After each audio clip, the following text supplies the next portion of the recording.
Hi, my name is Casey, the owner here at Retroactive Arcade, and today I'm here to talk to you about JAMMA, what it stands for, what it does, how it works. I am going to keep it light.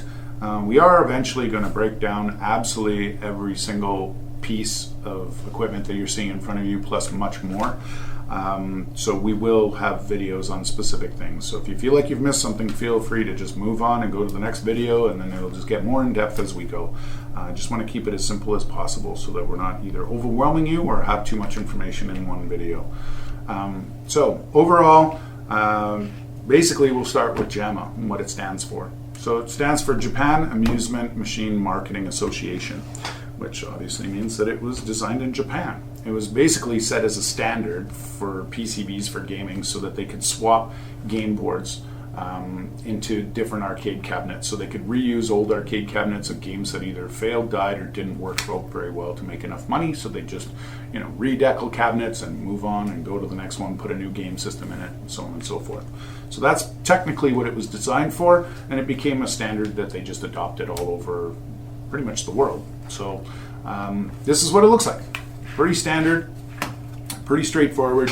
Probably already seen this before, maybe you not, maybe you haven't, maybe it's just super foreign to you. Either way, what it is the technology of JAMMA is the actual fingerboard for these PCBs. So the actual copper little fingers that pop out there, the board of all PCBs are double-sided. What happens with these is you have a component side and a solder side of PCB. Component side is always player 1, solder side is always player 2. So this here, you see all the components soldered on that, all on top, all your chipsets, all the fun stuff, everything there. I assure you that a board like this, just because you see the fingers sticking out, they've just covered up the ugly and put it in a nice shiny case. It does look pretty similar on the inside. There's actually a fan and a whole bunch of stuff on that one, different CPU and you name it. With these JAMMA boards, I'm just going to get right into what you're going to be looking for when you're setting up a JAMMA board. I'm only going to talk about the newer type of JAMMA boards. The ones that you see here, these are kind of like a standard kind of newer practice of what's going on there. These are the most popular, that type of a thing. There are dozens of different types of JAMMA boards out there. Games family. I don't know. I can't even get into how many of them there are out there. They are designed and set up exactly the same as this. The major difference between the two that you're looking at here is one is set up for horizontal gameplay, one is set up for vertical gameplay. Now, the ones that are set up, the reason why this is set up for vertical gameplay is it was designed to go into cocktails, like in an old Pac-Man cocktail or whatever, but it can also be thrown into an upright cabinet. Now, when that happens, you get the vertical. So like a Pac-Man, a Donkey Kong, that type of game. Those games, the original 60 for this 61, that's the ones that were the popular, from the popular era that made games, lovable by all, had the vertical CRT monitor in a stand-up arcade. Cocktails, the monitor's always mounted vertically, so it'll switch from player to player. This board itself specifically uses only one-player controls. You can set up a two-player control on it, but only works for 2 games on this board, so there's not much point. But basically, in the end, it will only display the games vertically. Now, a horizontal board carries the exact same games that this board has, but they have 3,000 more or 5,000 more. With that being said, these Pandora's box, they're newer in this new, last couple decades kind of thing. Well, decade, I guess they've been coming out for about 15 years, so it's all good. Now they've revised it to a point where there's 5,000, 7,000 plus games in one of these boards. 2 things. All of them are usually arcade games. There's the newer ones are having a couple console games that are getting thrown in there, but normally, traditionally, they've always been just straight up arcade games. 2, it has like an Android-based OS in this, so all the games that are in here are digitally remastered with video and sound to work with large-scale TV screens, projectors, you name it, without stretching the actual screen. Going back to the 60 and one that are in here from here, what it'll do is display it horizontally, but letterbox on the side, so you'll actually get like black bars on the side. Which is fine, and most people don't care, and it's not a big deal. But for anybody who's some sort of a purist for those the original 60 classics, it's got Gunsmoke and Frogger and Donkey Kong and Pac-Man and Miss Pac-Man and those type of games. This 60-in-1, this matches those classics perfectly. So these are as close to the original ROMs as possible. They save high scores. It gives you all the same options when you go into the back end, flipping dip switches and all that stuff, which I'll get into in all these other nice fun videos. You'll learn a ton here. This one also offers that as well, plus a couple other different options. I find that the 60-in-1, it's been around forever. They've worked out all the bugs. There's no volume issues. There's no nothing. These new Pandora's boxes, some of them have a little bit of volume issue, but they've corrected a lot, redoing all the games that are in it. If you go with a games family, like a quadruple X games family, they didn't work out any of those kinks in them, so they come with all those issues. So some ROMs are bootleg, some ROMs aren't, and blah, blah, blah. The volume's kind of weird. The way it displays changes throughout, that type of a thing. So you get the gamut on these JAMMA ones, but these are the most popular. These are the most refined, and they're definitely the biggest bang for your buck. The games family ones can get 2-3 times the price of these, and you're getting actually twice as much product in these ones than you are in the other one. Quality, jam pack games, that kind of fun stuff. So moving on to the actual harness. So a JAMMA harness is exactly the same as the pinout, obviously, so that it'll work and blah, blah, blah. But the wiring comes with a certain kind of color pattern, right? So they're not always 100% the same on buttons 5 and 6 on the end here, where these ones are pink and then this one has a purple with a white line on it. Those colors seem to change even when we order from the supplier again and again and again. These colors seem to change all the time. Honestly, it doesn't matter at all. So you'll never hear a complaint from us, and once you read the diagram and see the way the pinout works and stuff like that, it technically doesn't matter. The only thing that might matter to you is that when you download the wiring diagram for our JAMMA harnesses, basically it'll have certain colors that are on there. Those colors are subject to change. The pinout itself always means the exact same thing that it says on the actual diagram. So always refer to the diagram, don't worry about the color. If you buy a Suzo Hap they have they call it a universal harness, but it's basically the loom on it. You can notice on this one here that some of the connectors don't actually have wires going to them. For these type of boards and stuff, they don't need it, so they just call it a universal adapter, that type of a thing. If you buy a more expensive one, it's about 5 times the price to buy a Suzo Hap one. It'll come with a full loom, and the colors will be all different. It also comes with some other stuff and everything else. Those ones are more for fixing an old machine and being universal for restoring old machines and stuff than they are for this. They do have better cabling, and they do have a basic disconnect, so if you make a console that's removable, you can kind of disconnect it and do that kind of fun stuff, so that's nice to know. But that's what you're paying for versus something like this. These ones here come in 2 different styles. Well, 2 different styles, which they say is a premium. So one's got a blue plastic connector end on it, and these ones have a black one, obviously. The blue one they say is a premium. They'll charge more for it. I haven't had any luck with them. I find that sometimes the solder points either break, the connectors that are inside pop in or push in or smash inside. I haven't found that the quality is any much better, and they call it a premium and charge twice as much. We've been selling these things for good 15 plus years now, and I've reverted always back to these black ones, and I've never had these ones give me any grief except for the odd lot that they wired wrong or did something wrong, and then obviously you have to deal with that. But I'd find that even out of a bag of 30 of these things or 10 of them or whatever, you'd have 2 or 3 when they're the blue ones that would give us grief. So I would suggest strongly to stay away from them. Just because it says premium doesn't mean that that's what it is. That might be worth its weight in gold for the membership here, just for that alone. Who knows? Because you could troubleshoot something and go through hell and back to try to get a harness and get it to work and think that it's all great when it's actually the harness itself that's your biggest problem if something doesn't work. Next is the fact of these harnesses themselves are universal harness. They are not keyed. if you've noticed when I was holding up this board and this board itself as well, what happens is that there's a little kind of a keyhole right here. That keyhole is just a standard thing because if you put one of these boards into, say, like an old Pac-Man, whatever, some of them had the harness itself that's wired in that cabinet that was there had a key in there. Instead of trying to cut away this board and do something weird and funky to this to make that key work, or try to cut that key out of that harness, or having to buy a whole new harness and rewire it, they put it in there. And then just like anything else from overseas, basically once they get a way to mass manufacture it, they leave it there and they do it. It doesn't affect anything for its performance and stuff like that, but it does affect one thing. These harnesses are not keyed. So if you put them on backwards, high warning, if you put it on backwards, what could happen is then you're sending power through the opposite side here, and you're sending it backwards through the board.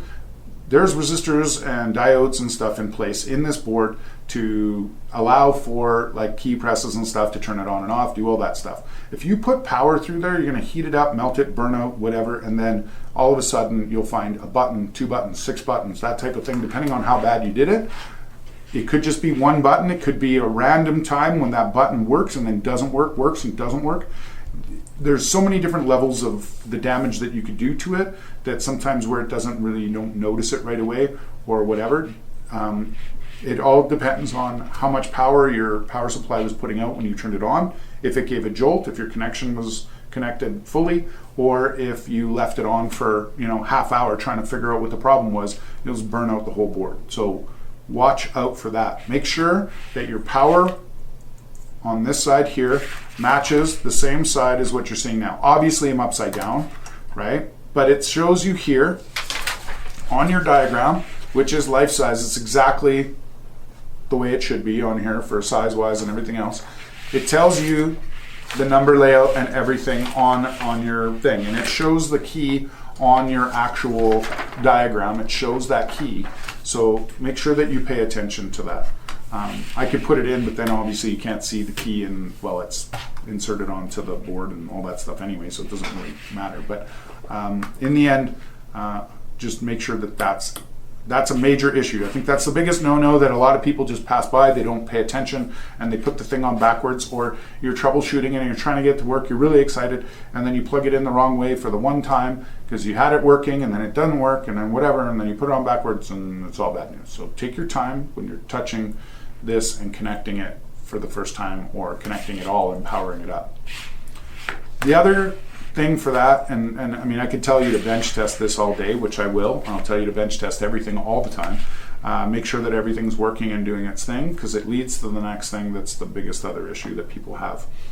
If you're doing all these projects, I will say it in almost every video I do, invest in a multimeter when you're dealing with power, okay? So if you don't know how to use a multimeter, I'm going to do a video on how to use the multimeter, and I'll show you exactly what you need to know. We'll do it in a very quick, layman, easy way. Every multimeter has these settings. You can just do it real quick, and then it'll save you a lot of grief in the end. Basically, there is a little potentiometer on this power supply, and what that does is it allows you to regulate the power that's coming through it. So you can turn it up, you can turn it down, that type of a thing. It goes down by little microns or whatever, so it'll tell you can go to like 11.99, 11.98, that type of a thing, if you really want to get into it that bad. What you want to set this thing to is you want to make sure that you're running 12 volts and your 5 volt can be less. You don't want your 5 volt to be necessarily more. It doesn't really matter if your 5 volt says 5.2 but your 12 volt says 12 volt, that's fine. But you don't want to be at 5 and then your 12 volts at 12.2 or 12.4. You want to turn that down and then be at like 4.8, 4.6 or something like that. That's fine, you can leave it that way. It doesn't, the 5 volt basically just turns on the fan and just make sure that the board knows it has power. So that's what's running that. The 12 volt actually gets the board moving and going and doing its thing. And it sends the power back through to turn on the actual controls for the harness, right? And then that's what's reading your connection cutoff when you're doing stuff, or your actual connection with your button. So when you do the button press, it reads that power coming through it or whatever, right? Which isn't 12 volt, but that's a whole different thing we'll get over another time. I'm trying to keep it simple for you guys. So here, obviously, you can see on this power supply that I'm wheeling around and winging around here while I'm talking.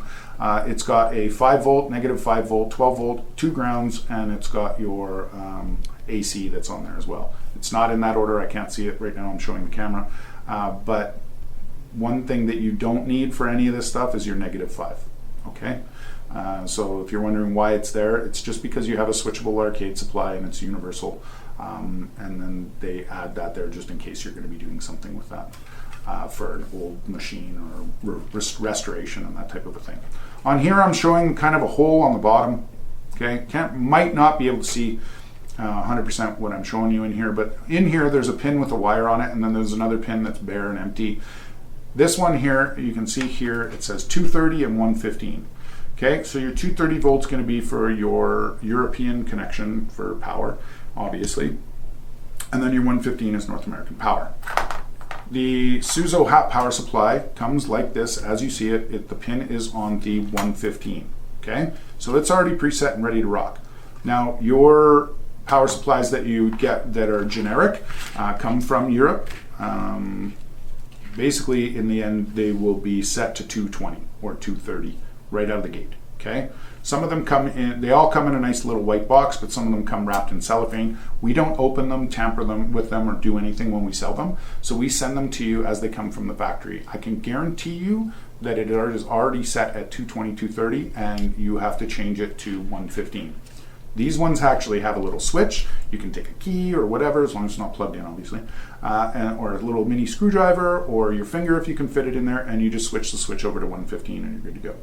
If you fire up all this stuff and get everything going, you're bench testing or it's in your machine, however you want to go. If you want to go gung-ho, hallelujah, good for you. But if you fire it up and everything's powering up, but you're not getting any video, you're not getting whatever, then I strongly suggest flipping it over. There'll be a hole in the bottom. You just look at that number on there and make sure that you're set to 115. Obviously turn it off before you do that, and then turn it back on, and then boot it up, and it should just be fine and good to go. But if you're doing this properly, you need to set your voltage on your power supply to make sure that you're getting at least 12 volts on here, and you're getting as close to 5 as possible. And the only way you're going to be able to do that is if you switch that to 115 below first, and then connect this thing to your AC, plug it in. You can test it without anything else connected to it with your multimeter. If you already know how to use a multimeter, boom, you're already set, good to go. Then you probably know the importance of doing all this stuff beforehand. Last but not least, buttons and joysticks. I don't have a joystick here. I'm going to do a joystick video and do all that stuff. Joysticks that I would show you just have a switch that looks like this anyway. It's just a generic micro. Well, this isn't a generic micro switch. It's a Cherry. It comes with all of our Suzo HAP buttons. So this is one of the highest quality American-made buttons you can get versus that and pretty much IL. Industrious Lorenzo, which is very good as well. We don't carry them. They just ask us to buy such a high minimum, and they have so much colors and everything else. It's just too high volume for us to deal with. But in the end, the quality of these and stuff is bar none. It's amazing. They're pretty much been in machines for a couple of 2-3 decades, and they last for 10 million cycles and the whole meal deal. These micro switches that are on here and would be on your joysticks are 0.187 connectors. Okay, that's what this JAMMA harness is right now. It's a 1.187 connector. Okay, you can see kind of daisy chain kind of setup of those. They're all right there. This button here is, we call it our fusion button. It's basically a hybrid between a Sanwa and Famitsu button with the American style. So it's got a little PCB inside. It's a light, dead, kind of quiet press to it. And it's an immediate reaction versus going through the analog of pressing this plunger, clicking it down, clicking through the switch, and then the switch inside clicking, and then sending the information. This is just a one quick press, so you get an immediate response from these buttons, which is really nice. Small little plug there. And then the other harnesses that you have for options to buy have the 110 connector on them as well. Just don't be surprised if you go with the 110 stuff and you get a 110 connector, or 110 wire harness. What'll happen is it comes with some 187s on there because, like I said, the joysticks have the 1.87 connector on them. Other than that, if you have any questions, concerns, something I missed, something that you want specific on or elaborate on any of this stuff, feel free to email us directly or send some comments in the bottom of this, and we'll get back to you and address it as soon as possible. Thanks for watching, and I hope you join us for the rest.